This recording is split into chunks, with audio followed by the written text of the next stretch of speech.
Le conseil que je donne aux enseignants, c'est d'enseigner par petits groupes, de partager la classe en deux, parfois même en trois, et d'essayer d'être en contact comme ça avec une dizaine d'élèves. Vous savez, c'est très difficile, moi je dis toujours, vous êtes en concurrence avec Netflix, je leur dis.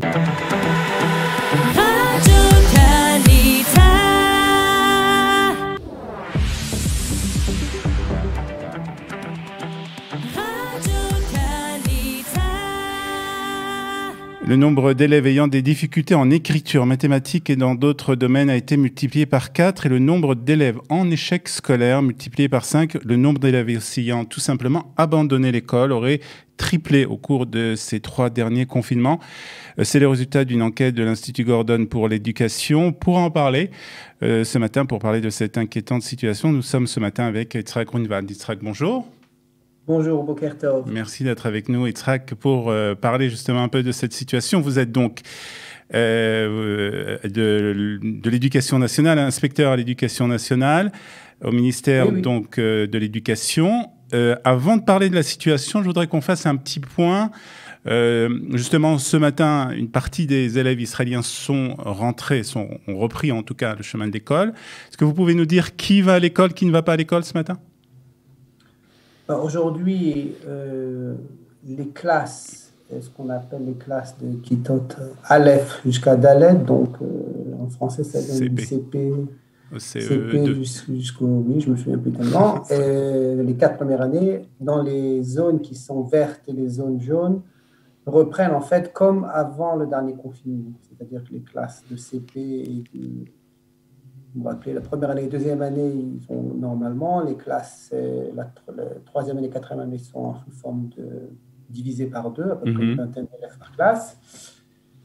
Et donc, ça, c'est. Enfin, comme avant le confinement, on a repris. Et dans les zones oranges et les zones rouges, comme un peu le mur là qui est derrière moi,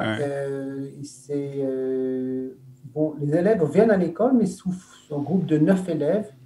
C'est surtout en fait pour essayer de rencontrer les enseignants, rencontrer un peu les camarades de classe. Et ça se passe dehors, hein, c'est pas ça se passe dehors. Pour l'instant, on a encore le beau temps avec nous, mais la semaine prochaine, ça risque de se gâter un petit peu. Donc, il y a quand même encore une grande partie des élèves israéliens, des enfants israéliens qui ne sont pas encore retournés à l'école. Est-ce qu'on sait, est-ce qu'on a une idée, est-ce qu'on peut savoir quand le système scolaire israélien va reprendre? Non, on ne sait pas vraiment. Vous savez, toute cette dernière année, si on a appris une chose importante, c'est qu'on ne sait pas tout et que ça va dépendre en fait des résultats en fait, des vaccins en Israël, dans quelle mesure on est capable d'endiguer la maladie. Je crois qu'il y a raison d'être positif, vu qu'au niveau international, on est quand même une très bonne situation. Plus de 40% de la population qui s'est vaccinée. Vous connaissez le débat aussi, est-ce qu'il faut forcer ou pas les enseignants à se vacciner? Je sais que nous, on encourage énormément les enseignants à se vacciner. Je crois que les résultats sont relativement positifs, ce n'est pas encore du 100%. Donc, ça va dépendre, en fait, du niveau de la courbe, en fait. D'accord. Alors, je voudrais qu'on parle ensemble, Yitzhak, un peu de cette situation. Alors, c'est une enquête qui a été réalisée par un institut, l'Institut Gordon pour l'éducation. Alors, c'est vrai qu'elle concerne, je crois, que la ville de Tel Aviv, mais je pense que ça donne quand même un reflet assez exact de la situation, avec donc un échec scolaire, en tout cas pour certains élèves, en raison de la situation du coronavirus et puis cette façon qu'on a depuis déjà presque 1 an en fait d'enseigner, l'enseignement à distance.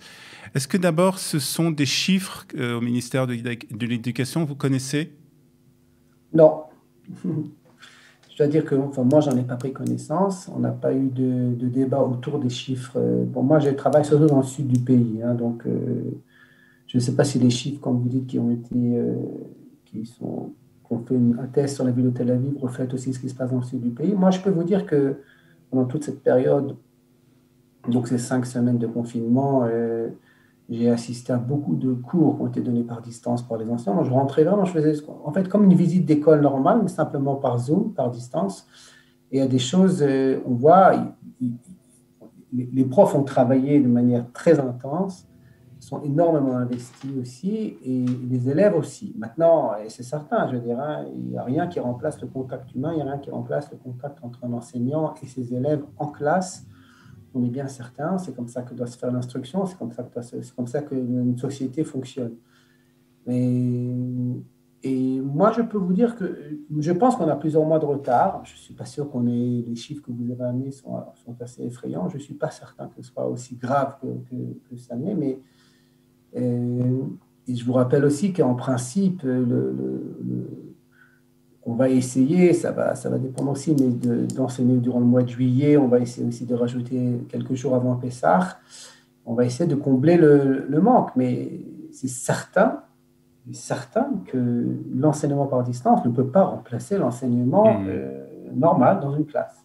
Alors justement, comment vous faites avec quel conseil vous donnez aux instituteurs justement pour cet enseignement à distance? Parce que est-ce qu'il n'y a pas un risque des fois de rater peut-être certains élèves qui décrochent? Et lorsqu'on est en Zoom, alors c'est un peu plus compliqué de voir que ces élèves décrochent. Peut-être qu'ils ne viennent pas tout le temps en cours. On arrive moins à bien cerner la situation. Quel conseil vous donnez aux enseignants? Moi, le conseil que je donne aux enseignants, c'est d'enseigner par petits groupes, c'est-à-dire des groupes de partager la classe en deux, parfois même en trois, et d'essayer d'être en contact comme ça avec une dizaine d'élèves, disons. Donc ça, c'est plus facile. Deuxièmement, je leur dis aussi toujours d'insister pour que les caméras soient ouvertes, soit ne pas enseigner à une case noire, comme on dit. Et troisièmement, vous savez, c'est très difficile. Moi, je leur dis toujours, vous êtes en concurrence avec Netflix, je leur dis toujours aux enseignants. Un élève, il voit des films de Walt Disney, il voit des films parfois sur Netflix, il voit des films, il voit des tas de choses. Et nous, là, on essaye d'enseigner aux élèves. Même un excellent enseignant qui enseigne devant un écran, c'est pas évident. Donc, il faut faire souvent aussi, ce qu'on a compris, en fait, si vous voulez, suite au deuxième confinement déjà, c'est que il faut ce qu'on appelle enseigner de manière hybride, c'est-à-dire pas passer 1 heure ou 1 heure et demie devant le Zoom, c'est pas possible. Les enfants ne sont pas en mesure d'être aussi concentrés. D'ailleurs, à mon avis, souvent les adultes aussi. Mais il faut, par exemple, donner à un enfant, voilà, on se rencontre le matin, dans les écoles religieuses, on va faire la prière ensemble, et on leur dit, voilà, un quart d'heure, on leur dit qu'est-ce qu'on attend d'eux, si c'est faire un exercice dans un cahier, si c'est lire un livre, et on va se retrouver, si vous voulez, 1 heure après ou 2 heures après pour voir quel travail a été fait. Donc, c'est-à-dire, essayer vraiment d'intégrer plusieurs modèles, si vous voulez, d'instruction, mais pas uniquement ce rapport face à face, d'écran à écran, je dirais. Voilà, La situation, peut-être vous l'avez aussi remarqué, est peut-être encore plus compliquée pour les petites classes, particulièrement pour les kitotes élèves qui commencent donc leur entrée à l'école et qui pratiquement n'ont pas eu la possibilité d'aller dans les classes des écoles. Est-ce que vous remarquez que c'est plus compliqué pour ces classes-là? C'est plus compliqué pour ces classes-là dans la mesure où, si vous voulez, là où les parents étaient très investis et étaient capables de travailler avec les enfants, étaient capables aussi, par exemple, il faut se servir du téléphone du papa ou de la maman, se servir de l'ordinateur d'un des frères, sœurs ou des parents. Donc là où les parents étaient mêlés, là où les parents ont travaillé la lecture avec les enfants, on a de très bons résultats. Et là où les parents étaient obligés d'aller travailler, où les parents n'étaient pas capables, c'est tout à fait compréhensible, c'est plus compliqué. C'est plus difficile. Ouais. Alors justement, ça m'amène à poser justement une question par rapport justement au comportement des parents. Et qu'est-ce que les parents peuvent faire justement pour essayer justement d'encourager leurs enfants à assister aux cours, même si c'est en Zoom, même si c'est plus compliqué. On est tous dans une situation un peu de pression, dans une situation de stress qui influence bien entendu aussi bien les enfants que les parents. Qu'est-ce que les parents, comment les parents doivent agir dans ces cas-là? Bon, moi, je suis pour le dialogue. En tout cas, certainement, je pense que ça ne sert à rien véritablement de forcer un enfant d'être devant un écran. C'est beaucoup plus difficile. Mais il s'agit d'un dialogue, toujours comme pour toute chose, de se lever le matin, de se lever à la prière, de lire un livre. Il s'agit d'être capable d'encourager. Parfois, on peut encourager avec des prix. Parfois, finalement, il faut savoir que les enfants, ils veulent contenter les parents. C'est comme ça que ça fonctionne.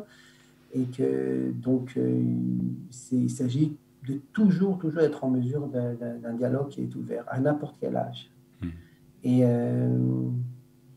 je répète, je crois vraiment qu'un enfant a envie de voir que ses parents sont contents de lui, il a envie de voir que ses parents l'encouragent et qu'ils sont satisfaits des progressions qu'il fait. Donc, mais c'est une situation très difficile. J'ai rencontré hier, pendant les courses, des gens que je n'avais pas vus depuis un petit moment qui m'ont dit on a beaucoup de mal à la maison à rester parce que les enfants de tout âge, plus les enfants sont de bas âge, plus les parents sont parfois vraiment obligés de rester à la maison. Ils renoncent parfois, alors on sait bien, à leur travail, ils renoncent. Et c'est difficile. C'est pour ça que je suis content que quand même aujourd'hui, même les écoles dans les zones qui sont rouges ou oranges, les élèves ont quand même retrouvé leurs camarades de classe, même si c'est par petits groupes, même si on peut pas étudier 5 heures dehors dans la cour, mais quand même, en tout cas, se rencontrer et faire un travail un petit peu de ventilation, je ne sais pas si ça se dit en français, mais comme ça en hébreu, pour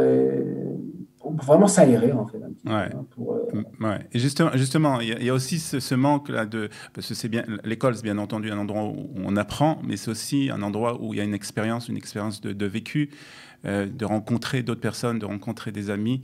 Et là aussi, il y a un manque. Et est-ce que vous pensez que, quelque part, ça va être, je ne sais pas si le mot de traumatisme est juste, mais est-ce que ça va vraiment influencer sur le reste des années à l'école pour ces élèves?